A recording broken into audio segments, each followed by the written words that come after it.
आपका फिर से स्वागत है। तो चलिए मार्केट स्ट्रक्चर के सामान्य व्यवहार से शुरुआत करते हैं। मार्केट मूवमेंट के पीछे की गतिशीलता को दो प्रमुख कारकों पर निर्भर किया जा सकता है जो लगातार कीमतों की दिशा को प्रभावित करते हैं। ट्रेंडिंग, जिसमें अपर ट्रेंड और डाउन ट्रेंड शामिल हैं, और दूसरा फैक्टर है कंसोलिडेशन फेज, जैसे उतार चढ़ाव वाला या उतार चढ़ाव वाला मार्केट। इसे एक ऐसे शक्ल की तरह समझे जहां कीमतें हमेशा डाउन ट्रेंड, अपर ट्रेंड और लिक्विडिटी और इंस्टीट्यूशनल ऑर्डर्स के बीच घूमती रहती हैं।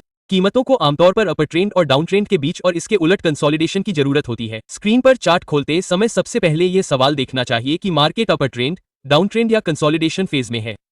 अच्छी समझ के लिए आइए मार्केट स्ट्रक्चर के बेसिक परिचय से शुरुआत करते हैं और फिर एडवांस मार्केट स्ट्रक्चर के मुख्य बिंदुओं पर गौर करते हैं। एक ऐसे मार्केट स्ट्रक्चर पर विचार करें जो एक आदर्श अपर ट्रेंड को दर्शाता हो। मैं इस तरह के मार्केट स्ट्रक्चर को आदर्श कहता हूं क्योंकि मार्केट में ऐसा अपर ट्रेंड मिलना दुर्लभ है जो बिल्कुल इस पैटर्न को दर्शाता हो। कीमतें आमतौर पर इतनी सरलता से व्यवहार नहीं करती हैं। फिर भी अपर ट्रेंड को बेहतर ढंग से समझने के लिए आइए मार्केट में अक्सर दिखने वाले एक और वास्तविक अपर ट्रेंड स्ट्रक्चर पर जाने से पहले इस आदर्श स्ट्रक्चर पर एक नजर डालते हैं। अपर ट्रेंड में कीमतें लगातार ऊपर और नीचे जाती रहती हैं। कीमतें आमतौर पर निचले स्तर को बनाए रखते हुए पिछले उच्चतम स्तरों को तोड़ती हैं। जब कीमतें किसी बड़े निचले स्तर को तोड़कर नीचे जाती हैं तो तेजी का रुझान खत्म हो जाता है। उदाहरण के लिए, तेजी को बनाए रखने के लिए यह जरूरी है कि कीमतें इस बड़े निचले स्तर को न तोड़ें। जब भी कीमतें किसी बड़े उच्चतम स्तर को तोड़कर ऊपर जाती हैं तो यह एक ब्रेक ऑफ स्ट्रक्चर बनाती है और बॉस वेव से जुड़ा डिमांड जोन बनाती है। वैध प्रमुख उच्चतम और न्यूनतम स्तरों की पहचान करना महत्वपूर्ण है क्योंकि इससे हमें बाजार में ट्रेंड रिवर्सल या जारी रहने के संकेतों का पता लगाने में मदद मिलती है। इन महत्वपूर्ण बिंदुओं की सही पहचान के बिना जाल में फंसने और बाजार के गलत पक्ष पर ट्रेडिंग करने का जोखिम रहता है। मंदी के परिदृश्य पर भी यही अवधारणा लागू होती है। गिरावट के रुझान में कीमतें लगातार निचले न्यूनतम और निचले उच्चतम स्तरों की एक श्रृंखला बनाती हैं। इस परिदृश्य में कीमतें उच्चतम स्तरों को बनाए रखते हुए पिछले न्यूनतम स्तरों को तोड़ने की प्रवृत्ति रखती हैं। अब आइए यथार्थवादी बाजार संरचना के विवरण पर गौर करें। यह यथार्थवादी तेजी के रुझान की संरचना को दर्शाता है जो बाजार में आमतौर पर देखी जाती है। अब एक ऐसे परिदृश्य पर विचार करते हैं जहां कीमत पिछले उच्चतम स्तर को तोड़कर ऊपर की ओर जाती है। इस बिंदु पर एक महत्वपूर्ण प्रश्न उठता है, हम वैध प्रमुख उच्चतम और न्यूनतम की पहचान कैसे करते हैं? इसे संबोधित करने के लिए यदि हम संरचना के बाईं ओर देखते हैं तो यह स्पष्ट है कि मूल्य में ऊपर की ओर गति हुई जब तक कि यह वापस नहीं आ गई। रिट्रेसमेंट मूवमेंट शुरू होने से पहले मूल्य द्वारा पहुंचा गया उच्चतम बिंदु प्रमुख उच्चतम माना जाता है। इसके अतिरिक्त ऊपर की ओर गति शुरू करने वाली तेजी की लहर का निम्नतम बिंदु, जिससे संरचना का एक विराम बनता है और एक नया उच्चतम बिंदु प्रमुख निम्न के रूप में पहचाना जाता है। ये दो बिंदु प्रमुख बाह्य संरचना का निर्माण करते हैं और उनके बीच बनने वाली प्रत्येक संरचना को आंतरिक संरचना माना जाता है। यदि मूल्य प्रमुख उच्चतम को तोड़कर ऊपर की ओर जाता है और संरचना का एक विराम बॉस बनाता है तो यह प्रवृत्ति के जारी रहने का संकेत देता है। हालांकि यदि मूल्य प्रमुख निम्न से नीचे आता है तो हमें इसे प्रवृत्ति उलटने का संकेत मानना चाहिए। बाहरी संरचनाओं की सीमा के भीतर विशिष्ट आंतरिक मूल्य कार्रवाई तब तक मायने नहीं रखती जब तक कि मूल्य सबसे हालिया प्रमुख निम्न से ऊपर रहता है। जब तक यह स्थिति बनी रहती है हम मानते हैं कि बाजार में तेजी है।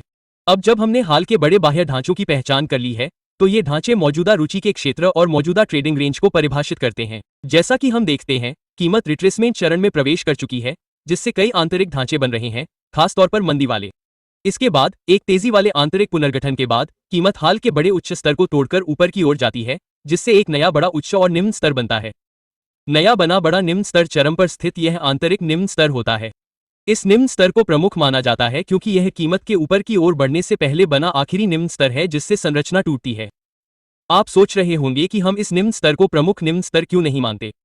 इसके पीछे तर्क ये है कि चरम पर स्थित निम्न स्तर कीमत के ऊपर की ओर बढ़ने से पहले का अंतिम और सबसे निचला बिंदु होता है। यह विशेष निम्न स्तर महत्वपूर्ण है क्योंकि यह वह प्रमुख निम्न स्तर है जिसने ऊपर की ओर बढ़ने और संरचना टूटने को गति दी। अब बात करते हैं मंदी के परिदृश्य की, जो कि बिल्कुल बुलिश परिदृश्य के समान ही है, जो मंदी की लहर की शुरुआत करता है और संरचना को तोड़ता है। इसके अलावा हमारे पास एक प्रमुख निचला स्तर है जो संरचना के टूटने के बाद कीमत के सबसे निचले बिंदु को चिन्हित करता है। ये दो संरचनाएं, प्रमुख उच्च और निम्न, हमारी बाहरी संरचनाएं हैं जबकि उनके बीच बनने वाली हर चीज को आंतरिक संरचना माना जाता है। यदि कीमत प्रमुख निचले स्तर से नीचे की ओर टूटती है और संरचना में दरार आती है तो यह एक निरंतरता प्रवृत्ति का संकेत देता है, जैसा कि हम यहां देख रहे हैं। हालांकि यदि कीमत प्रमुख उच्च स्तर से ऊपर जाती है तो हमें इसे एक ट्रेंड रिवर्सल सिग्नल मानना चाहिए। सरल शब्दों में, बाहरी संरचनाओं के भीतर आंतरिक मूल्य कार्रवाई की प्रकृति तब तक मायने नहीं रखती जब तक कि कीमत मंदी के बाजार को इंगित करते हुए सबसे हालिया प्रमुख उच्च स्तर से जैसे जैसे कीमत ऊपर की ओर बढ़ती है इसने हमारी ट्रेडिंग रेंज के भीतर आंतरिक उच्च और निम्न स्तरों की एक श्रृंखला बनाई। हालांकि यह अंततः नीचे चली गई और हाल के प्रमुख निम्न स्तर को तोड़ दिया। चरम पर स्थित यह आंतरिक उच्च हमारा नया उत्पन्न प्रमुख उच्च स्तर बन जाता है। ऐसा इसलिए है क्योंकि यह मूल्य द्वारा एक मजबूत मंदी के धक्का से पहले बनाए गए उच्चतम आंतरिक उच्च का प्रतिनिधित्व करता है, जिसके परिणाम स्वरूप संरचना में एक नया ब्रेक होता है। इसके बाद कीमत एक बार फिर से नीचे आई और एक और बड़ा निचला स्तर बना।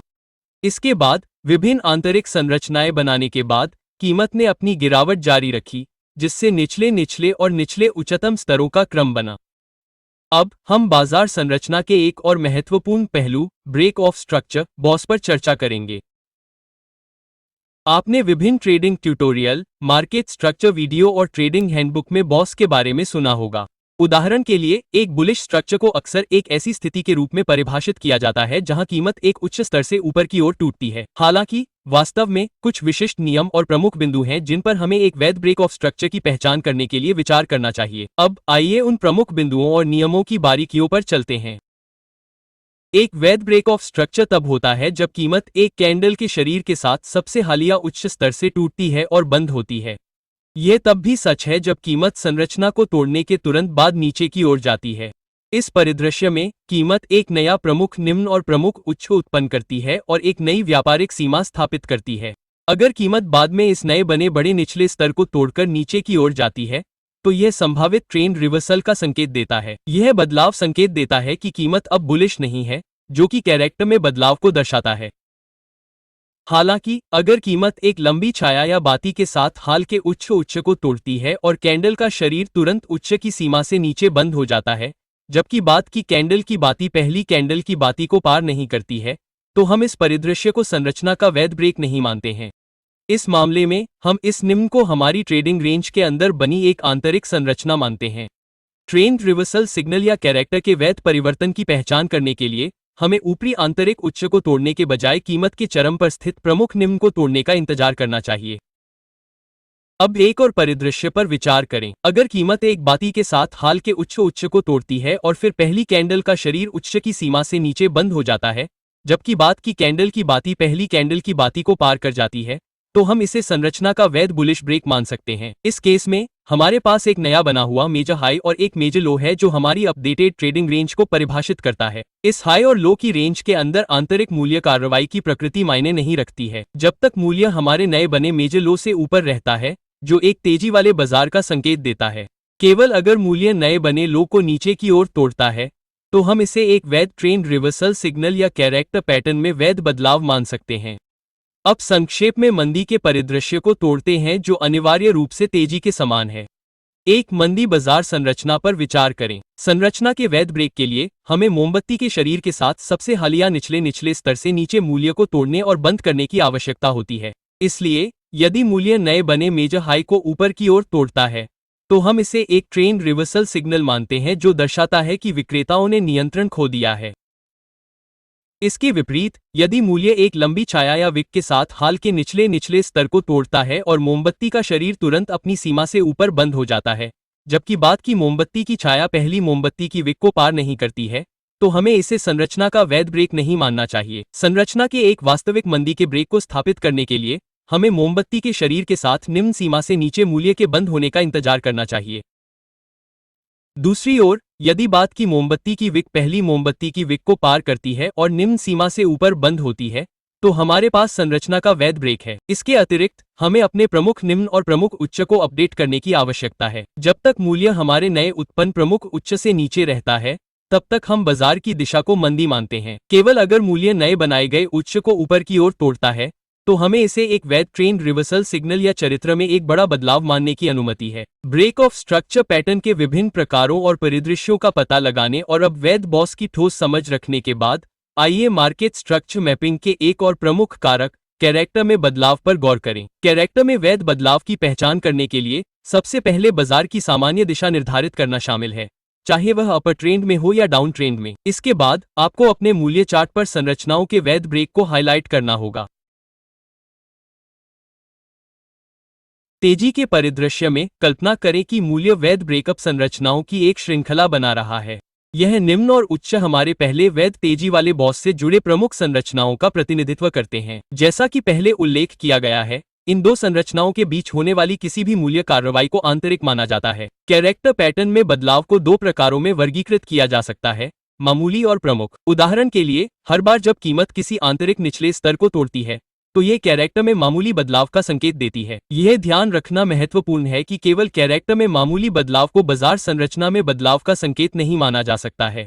यहाँ हम एक सामान्य परिदृश्य का सामना कर रहे हैं जो बाजार में अक्सर होता है।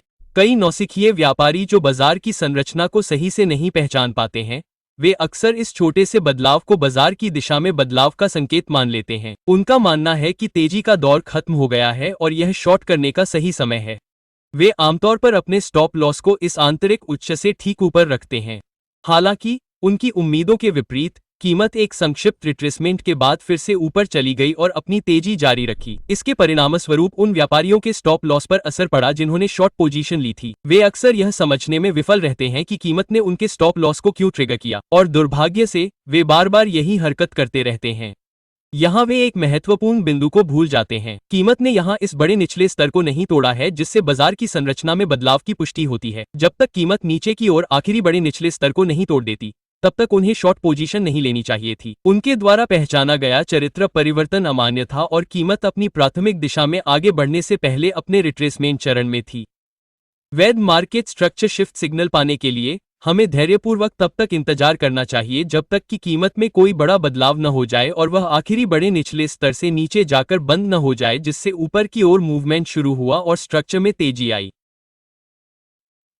इसके अलावा यह हमेशा याद रखना जरूरी है कि तेजी के परिदृश्य में कैरेक्टर पैटर्न में बदलाव तभी वैध माना जाता है जब कीमत कैंडल बॉडी के साथ आखिरी बड़े निचले स्तर से नीचे जाकर बंद हो। अगर कीमत लंबी विक या शैडो के साथ सबसे हालिया स्ट्रक्चर को तोड़ती है और हाई रेंज के अंदर बंद होती है, तो कैरेक्टर में बदलाव अमान्य है और हम इसे मार्केट स्ट्रक्चर शिफ्ट नहीं मान सकते। यही अवधारणा मंदी के परिदृश्य पर भी लागू होती है। कैरेक्टर में वैध बदलाव के लिए जिसकी संभावना ज्यादा हो, हमें कीमत का कैंडल बॉडी के साथ हालिया बड़े हाई से ऊपर जाकर बंद होना जरूरी है। शैडो या विक के साथ पेनिट्रेशन स्वीकार्य नहीं है। बस इतना ही ट्रेडर्स। इस वीडियो को देखने के लिए धन्यवाद।